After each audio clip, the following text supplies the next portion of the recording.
I think what we as a people have such a difficulty with is releasing our need to be in control.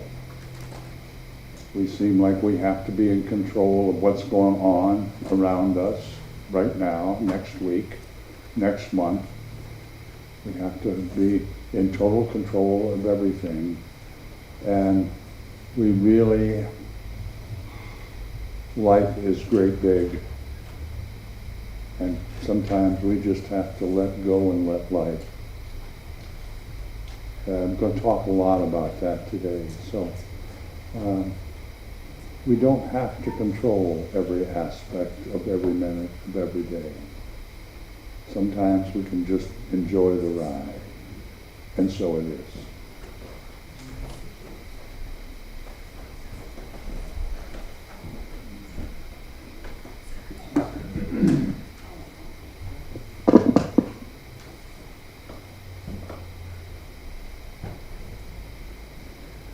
It reminds me of what Patrick said, that we can't control.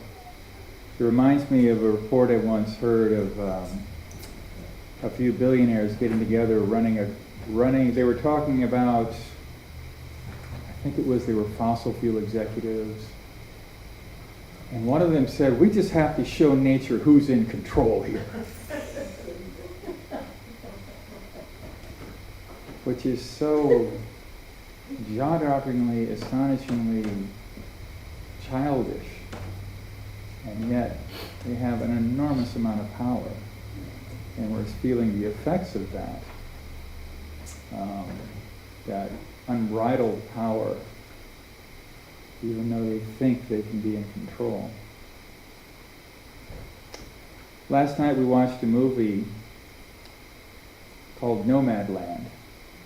And the parts that really struck me was a story about people who travel across the country in vans, and they just live in their vans and travel from place to place, and they see one another and gather every now and then.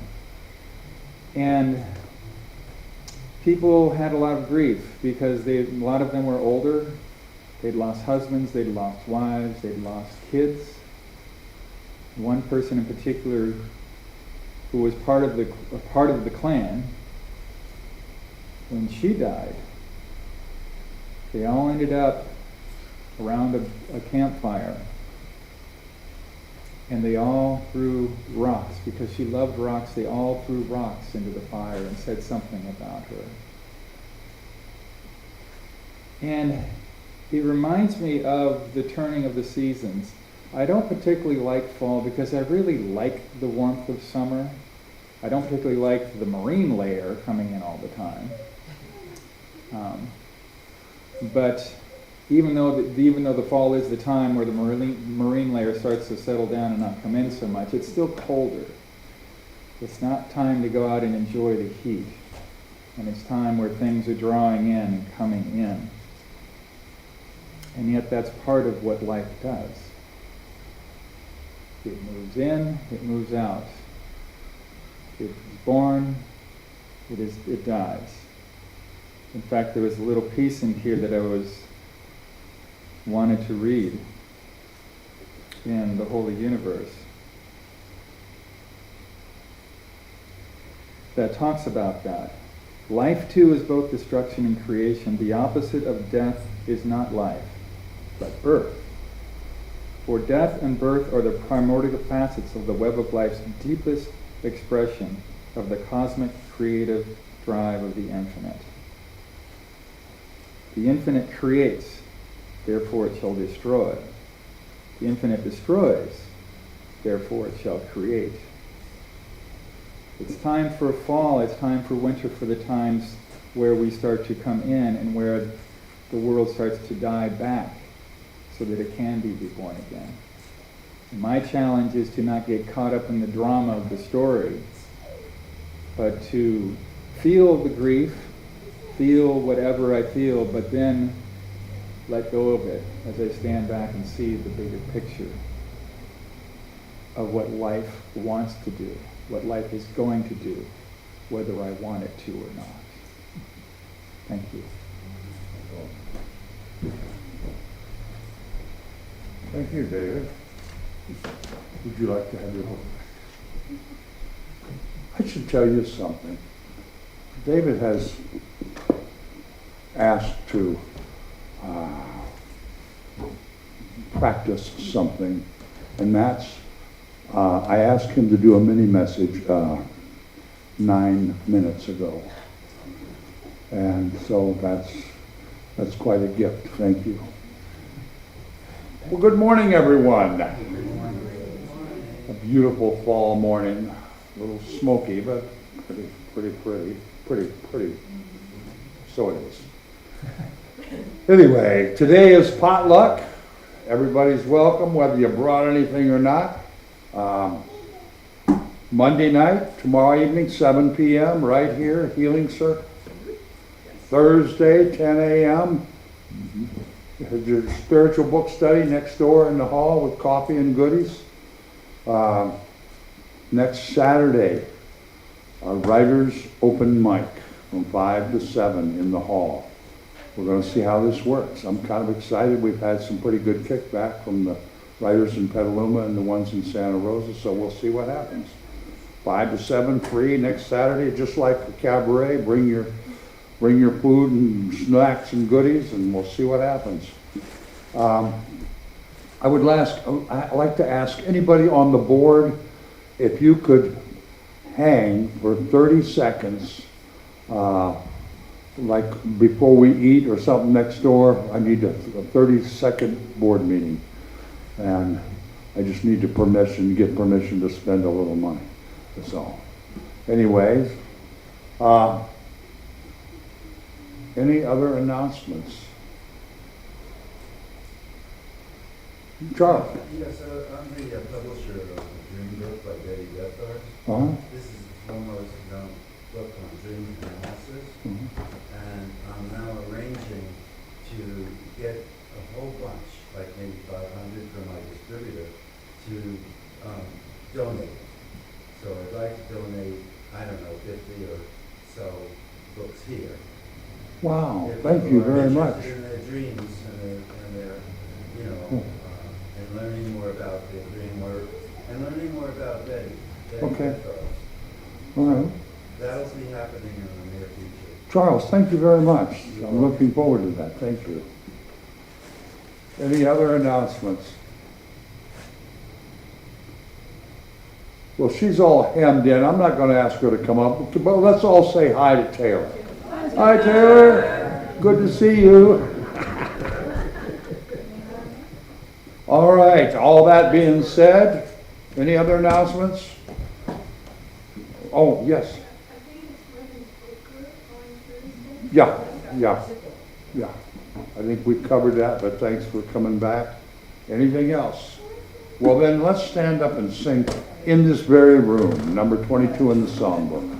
I brought my music today. Wait. And better yet, I found it.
Very rude.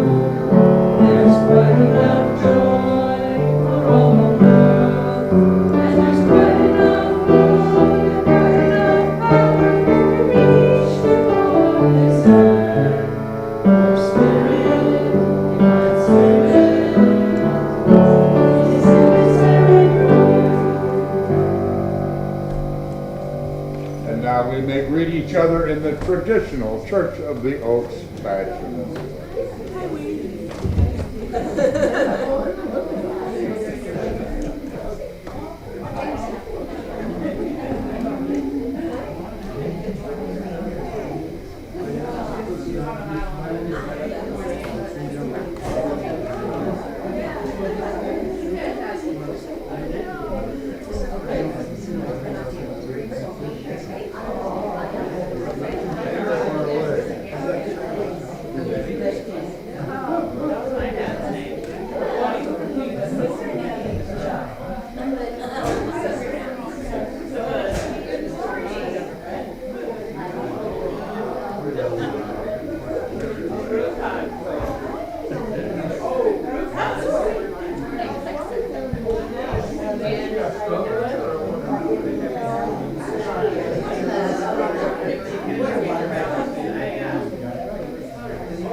How about a big, deep breath? Just suck in all of this family that we've got going on here. And let it out and feel how warm it feels to have a family like this. To be aware of that is perhaps our greatest abundance. Let's read together our affirmation of abundance, may we? When we transform abundance and prosperity from a perception to a consciousness, our lives will be enriched beyond any definition of tangible value. We will be that abundance and prosperity. May we ponder that wisdom, sir.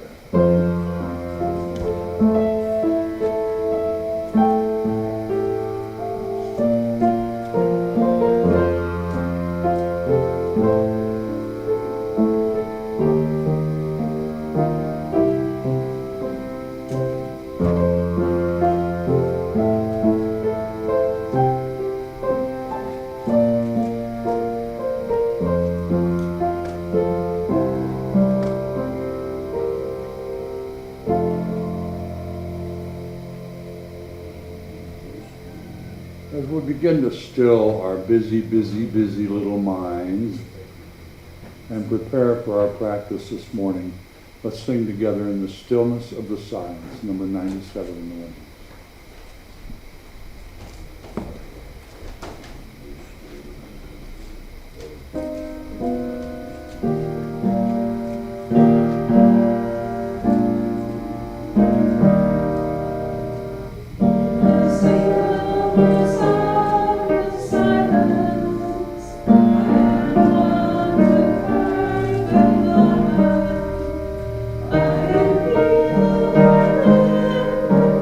I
Good morning, everyone. For today's practice, on the theme of cycles and seasons and patterns, the practice that I'm guided to offer this morning is one that you may have heard of. It's called box breathing or square breathing, and it's becoming more and more mainstream even in medical settings because of the power that it has to calm the nervous system and calm the mind as well. And I'll just briefly explain before we practice it what it entails.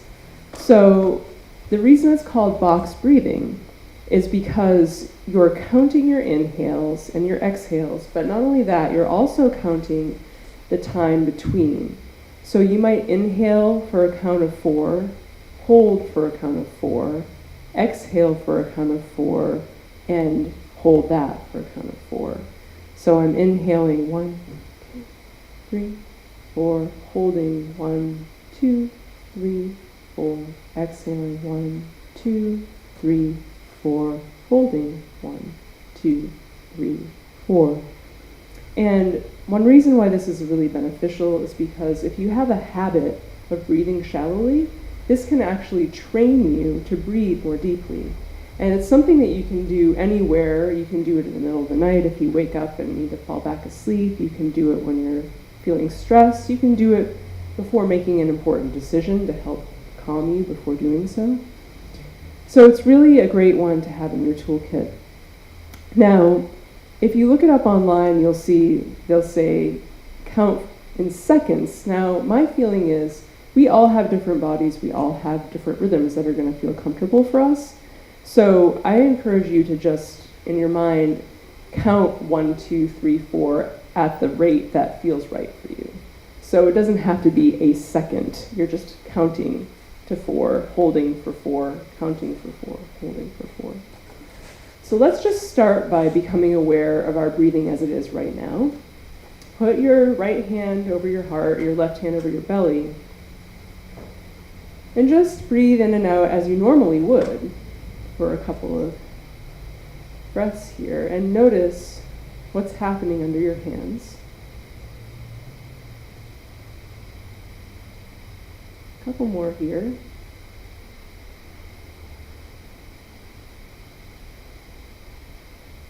Close your eyes if that helps you to focus.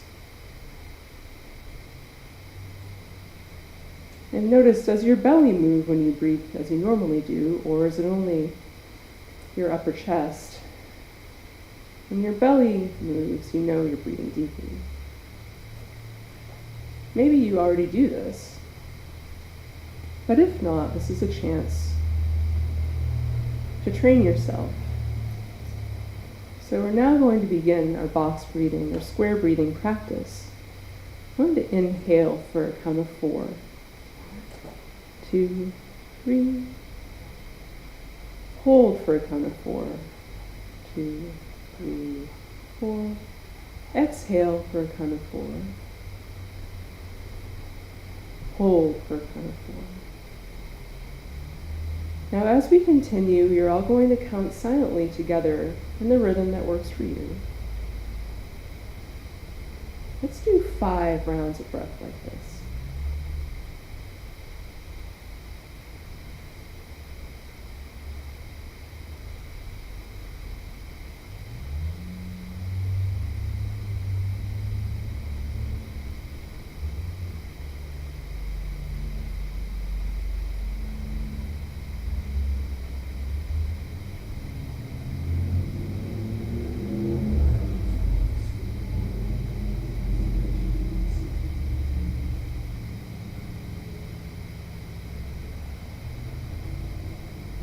And one more round.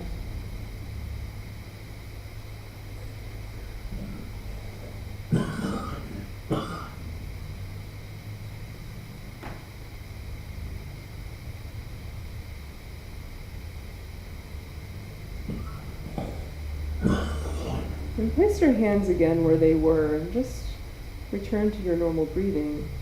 See if it's changed at all.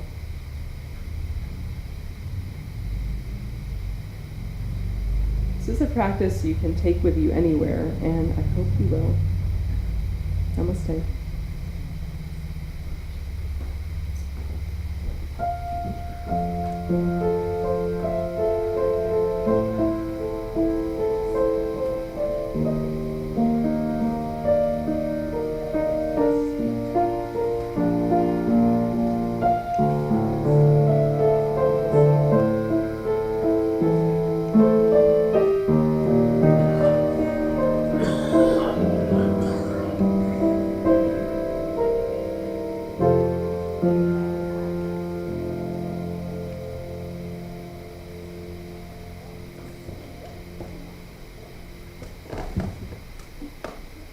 I'm going to talk this morning about change and transitions that we go through in life. Some of you might remember that a couple weeks ago I spent a few days, a whole week actually, up in Crescent City. It was like stepping back in time. It's just kind of a slower, calmer place there. And I was having breakfast in a little coffee shop up there.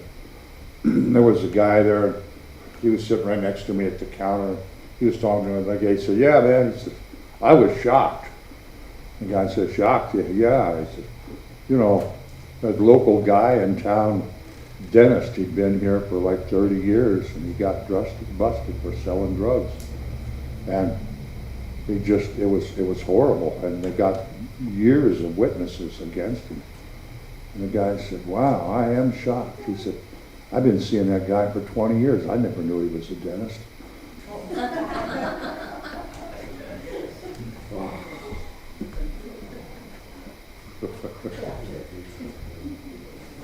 Is there anybody here who hasn't had transition or clouds or fog or changes like in the last year of your life? Is there anybody? Because if there is, you're free to go. Go ahead and start popping up. It's non-stop. The world changes constantly. Every nanosecond changes. And we are the ones who resist it, us humans. Kind of everybody, all the other creatures just kind of roll with the flow, but we have to be in charge of our lives because we're so smart. Like David was talking about the oil guys, we can control the nature, show the nature who's the boss. But it just doesn't,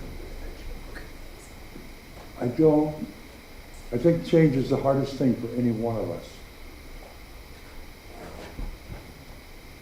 And it happens all the time.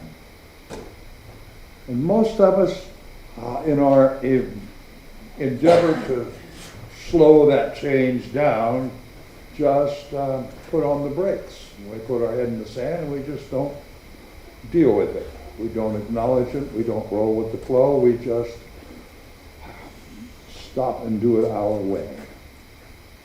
And most of the time that doesn't work out so well. And I heard an interesting analogy of transition and change. And this speaker was talking, he said, it's like driving in the fog. And what do? Because you can't see, everything's changing. You can't see tomorrow or the next day or next week. You don't know how all this is going to turn out. So put on your low beams and slow down and just pay attention to what is now and just accept the fact you're going to be driving in the fog for a while. And you might be real interested to know things about your path while you're driving slow that you never noticed before. And you may wind up coming out of the fog totally different place than you've ever been before. And this guy said there's two things you kind of want to ask yourself when you're going through transition and change. And one of those is, how much of this change do I need to own? How much of it did I bring on by my decisions or whatever? It's kind of good. Sometimes stuff just happens. We have no real idea why. It just does. But sometimes we made some decisions that probably didn't turn out as we had hoped and expected. And the other thing is that he said to ask us is, how are we in our community? How much community, where's our support at? Are we part of a strong community? And those of us sitting here in this community this morning, I think it's pretty strong. We kind of hang in there for each other. He goes on to say, when you're talking about your community, he says, how many people do I know that love me enough to tell me the truth? I think it's a very interesting question to ask. You got a lot of people say, oh yeah, you're right, yeah. But not many people are going to really tell us the truth, except those of us in our family, in our community. I've got some things I'd like to share with you, little things to read. Change is inevitable in life. You can either resist it or potentially get run over by it. Or you can choose to cooperate with it, adapt to it, and learn to benefit from it. And when you embrace change, you will begin to see it as an opportunity for growth. And growth does not happen without change. There's a guy, Andy Rooney. He says, we all want to live at the top of the mountain, but the real change, the real growth happens in climbing the mountain. Change is absolutely inevitable. And maybe when we're driving through the fog, maybe it's really scary. Maybe we ought to just pull over for a little while and just stop. Just turn loose of everything, our destination, our appointment. Just kind of stop and see what happens as the fog raises. See what our life might be like. These changes, most of them happen for us to learn by or offer opportunity to enrich our lives. I know sometimes change is really horrible. People pass away, people leave, relationships break up. But I think even there we have things that we can learn that might enrich our lives. Learn about grief and learn about letting go.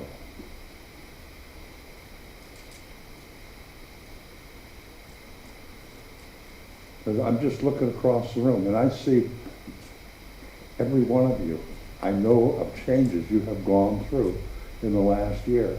So there's a couple of people here that I haven't known for a year, but just, and all of us. And we seem to be coming out the other side of the fog bank. Okay. A little smarter, a little wiser, and maybe having a little more peace in our insides. Maybe being a little bit more in harmony with what's going on within our own self and within our universe. Change is never going to stop. And some of them we can deal with pretty well. But some of them, we need to really slow down. Maybe pull off the side of the road for a minute. Let the fog clear a little. Well, we can see just the next step ahead. We might learn to look at our trip a little differently.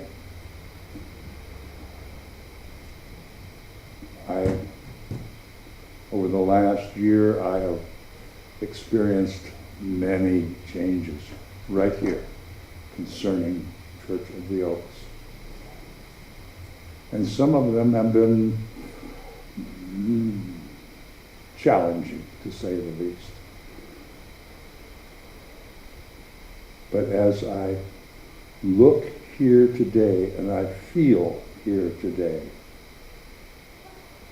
who was the guy, Jackie Gleason, used to say, how sweet it is. It truly is. It's so sweet. When we allow life to happen without trying to control every aspect of it.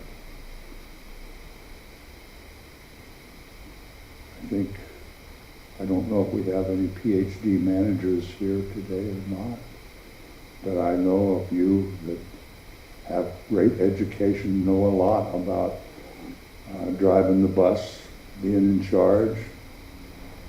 And if you look at their lives,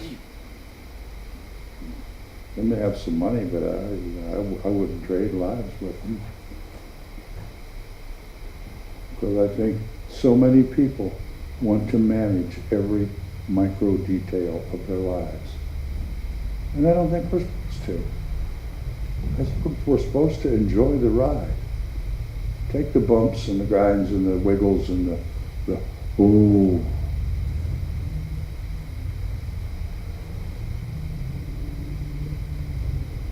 I was talking to had a privilege of playing out at Jack London Park last night for a fundraiser.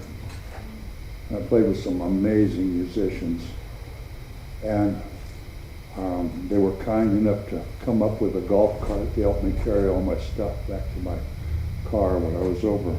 This lady, I didn't know, she's been a volunteer there for 18 years. And she said, "You're Patrick, aren't you?" I said, "Yeah, well, how would you?" "I know everything that goes on here. That's my job. This is my life.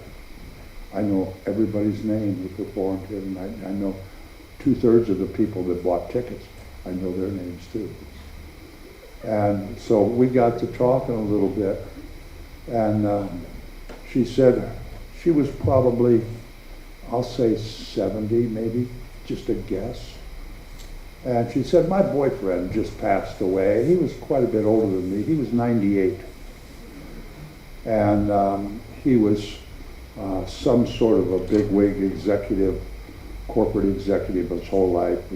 And she said, when it got to the end, he got his family together and me, and he said, "You know, if I've learned one thing in life, it's to not control everything, but instead to be kind.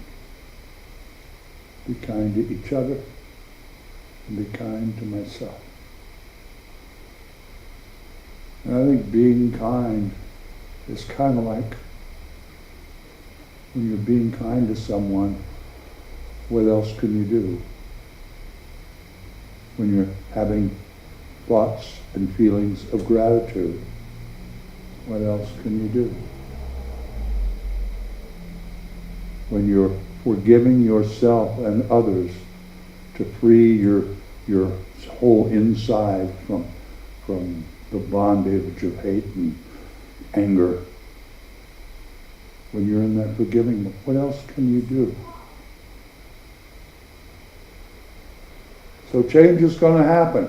Some of it we're going to take to like a duck to water, and some's going to be a little uncomfortable. It's that uncomfortable change is when we learn new things, when we're able to grow, expand our territory, like Jabez said. And I think we can experience whole new tastes of life when we accept and be a part of the change instead of resist it. I've always done it this way. Well, that's why you're still where you're at. You could be someplace whole new and different and maybe exciting if you hadn't always insisted on doing it this way. Maybe I'm the only one that looks at myself and says, "Don't you keep doing it the same way all the time." But I think most of us can wear that little button.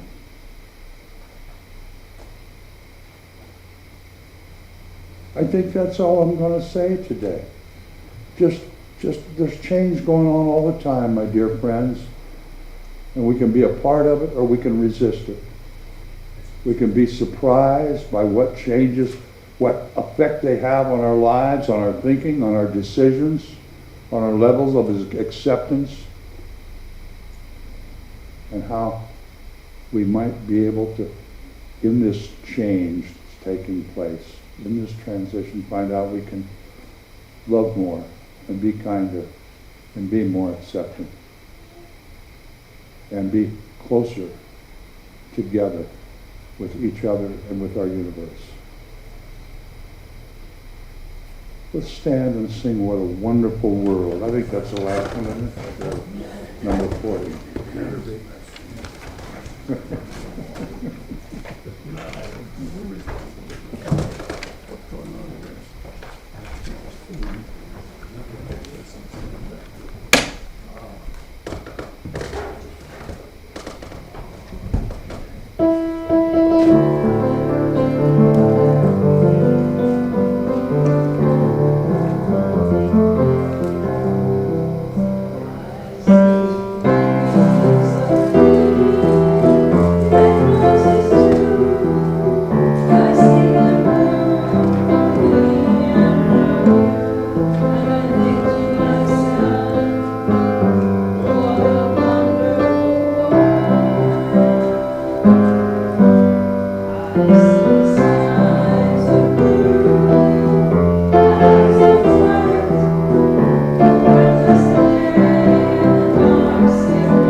Thank you.